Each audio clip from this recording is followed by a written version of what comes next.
Friends, welcome back to our channel మా ఇంటి రుచులు. ఈరోజు నేను taste and healthy carrot halwa అయితే చేసి చూపిస్తాను. క్యారెట్ హల్వాకి కావాల్సిన పదార్థాలు, తయారీ విధానం ఎలాగో చూపిస్తాను. క్యారెట్ హల్వాకి కావాల్సిన పదార్థాలు: ఒక అరకిలో క్యారెట్ని అయితే తీసుకున్నానండి. అరకిలో క్యారెట్ని అయితే తీసుకుని క్యారెట్ని అయితే ఇలా తురుము పెట్టుకున్నానండి. ఒక కప్పు నెయ్యిని అయితే తీసుకున్నాను. అలాగే 4-5 యాలకులను అయితే పొడి చేసి పెట్టుకున్నాను. ఒక పావు కిలో బాదంను కూడా పొడి చేసి అయితే పెట్టాను. అలాగే మనకి డ్రై ఫ్రూట్స్ అండి, మీకు నచ్చిన డ్రై ఫ్రూట్స్ని అయితే యాడ్ చేసుకోవచ్చు. అలాగే ఒక కప్పుకి ఒక అరకప్పు అయితే పంచదార పడుతుంది. క్యారెట్ ఎలాగా స్వీట్గా ఉంటుంది కాబట్టి తక్కువే పడుతుందండి. అలాగే ఒక 1/2 లీటర్ అయితే పాలు కావాలి. ఇప్పుడు తయారీ విధానం ఎలాగో చూపిస్తాను. ముందుగా స్టవ్ అయితే వెలిగించుకుని ఒక కడాయిని అయితే పెట్టుకుందాము.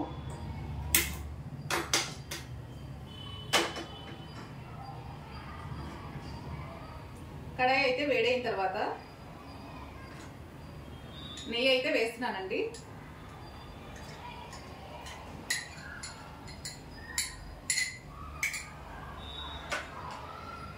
ఇలా నెయ్యిని వేసుకున్న తర్వాత కొంచెం వేడైన తర్వాత డ్రై ఫ్రూట్స్ అయితే వేయించుకుందాము. ఇప్పుడు డ్రై ఫ్రూట్స్ అయితే వేసుకుని వేయించుకుందామండి. నేను అన్నీ ఒకేసారి అయితే వేసేస్తున్నాను. ఇవి మనం మీడియం ఫ్లేమ్లో పెట్టి వేయించుకోవాలి. ఒక 2-3 నిమిషాలు ఇలా వేగిన తర్వాత డ్రై ఫ్రూట్స్ అయితే తీసేసుకుందాము. చూసారు కదండి, మనకు డ్రై ఫ్రూట్స్ అయితే వేగిపోయాయి.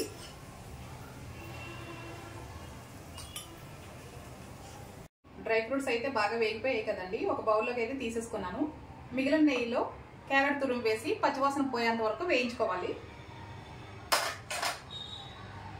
ఇప్పుడు క్యారెట్ తురుము అయితే వేస్తున్నాను. ఇది మనకి ఒక 10 మినిట్స్ పడుతుందండి, లేదంటే పచ్చివాసన వస్తుంది.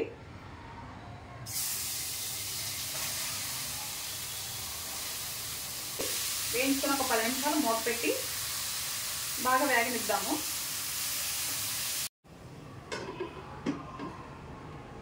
ఇలా మూత పెట్టేసుకుని మనకి ఒక 10 మినిట్స్ పడుతుంది అన్నాను కదండి, 10 నిమిషాలు అలా వదిలేసుకుందాము. 10 నిమిషాలు ఇలా వేయించుకోవాలని చెప్పాను కదండి. మధ్య మధ్యలో మనం ఒకసారి ఇలా కలుపుకోవాలి, లేదంటే అడుగు పట్టేస్తుంది. పచ్చివాసన అయితే కంప్లీట్ గా పోవాలండి. క్యారెట్ అయితే మనకి వేగిపోయిందండి.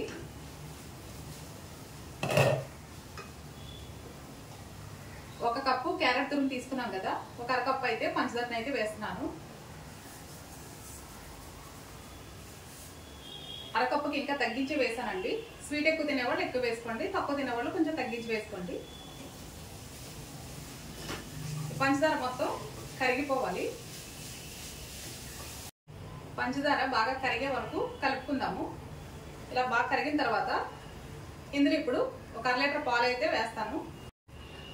ఒక కప్పు క్యారెట్ తురుముకి 1/2 లీటర్ పాలను అయితే వేస్తున్నాను.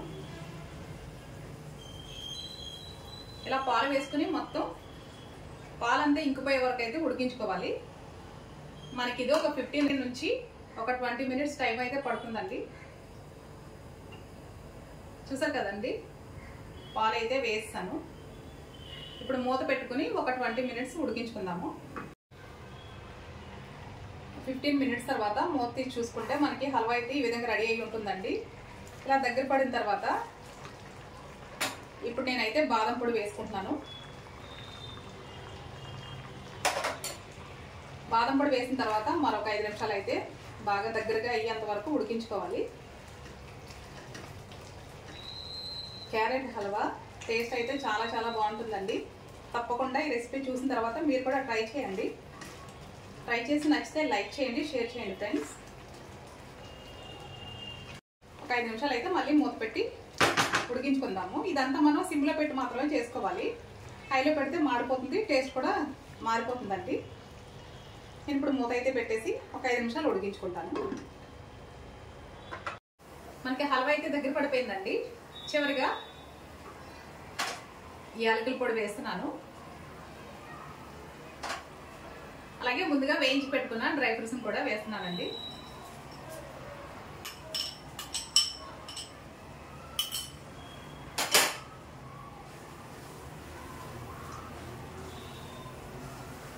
డ్రై ఫ్రూట్స్ని వేసుకున్న తర్వాత ఒకసారి మనం ఇలా కలుపుకొని స్టవ్ అయితే ఆఫ్ చేసేసుకుందామండి. స్టవ్ని అయితే ఆఫ్ చేసేస్తున్నాను. చివరిగా కొద్దిగా మిగిలి ఉన్న నెయ్యిని కూడా యాడ్ చేసేస్తున్నాను. అంతేనండి, ఎంతో టేస్టీగా ఉండే క్యారెట్ హల్వా అయితే రెడీ అయిపోయింది. మీకు నేను ఒక బౌల్లోకి అయితే తీసి చూపిస్తాను. చూసారు కదా ఫ్రెండ్స్, ఎంతో టేస్టీగా ఉండే క్యారెట్ హల్వా అయితే రెడీ అయిపోయింది కదా. ఒక బౌల్లోకి అయితే తీసేసుకున్నాను. పిల్లలు కానీ పెద్దవాళ్ళు కానీ ఎంతో ఇష్టంగా తినే క్యారెట్ హల్వా అయితే రెడీ అయిపోయిందండి. ఇప్పుడు నేను ఇది ఎలా ఉందో టేస్ట్ చేసి అయితే చెప్తాను.